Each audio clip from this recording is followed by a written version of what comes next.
Talks Business. Well, interest rates did not get high out of nothing. They were a consequence of a lot of actions. The instability in the macroeconomic instability in our system, the large deficits that were being and government borrowing in competition with the private sector at the same window. And now you heard the president saying that the government is not going to compete with private sector. That's a good statement, because then it allows private sector to go and negotiate with the banks instead of private sector being relegated to second tier or default status when the government was at the door. Because when you have a free default-free government coming to borrow, nobody is going to look at the private sector. So that's increasing the opportunity for private sector with that kind of statement and that kind of policy.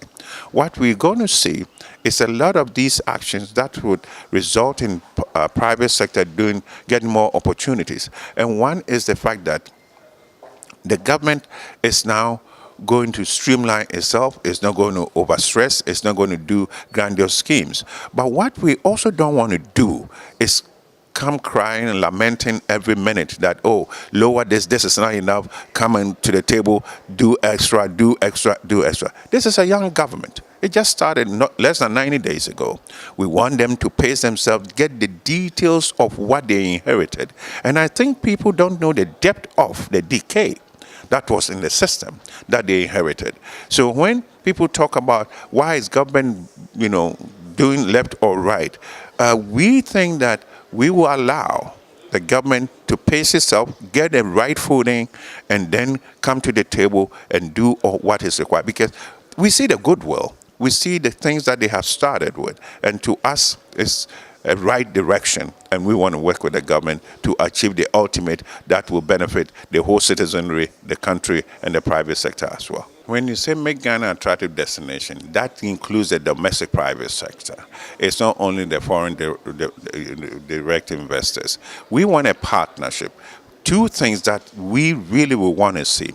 Partnership with any foreign direct investor coming to Ghana to do business that needs some kind of exemption or tax waiver. If they're coming to do on their own, fine. But if it's going to involve some kind of reduction or removal of taxes that should have gone into the government purse, then we, the domestic, going to pay in return, then we want to share in that kind of returns that will accrue to them as a consequence of the doing business in Ghana. And that we will want a partnership to be established. Two, we also want to see long-term capital mobilization. You see, we talk about access to credit. It's access to capital. Credit is one form of capital formation. And if we do not aggregate the long-term pool of funding, I think we'll be falling short of the desired quantum of resources that would be needed by the private sector. So those are looking at our pension funds. How do we incentivize that, attract participation? We have about 12 million in the workforce of Ghana. 11 million are uncovered under any pension scheme.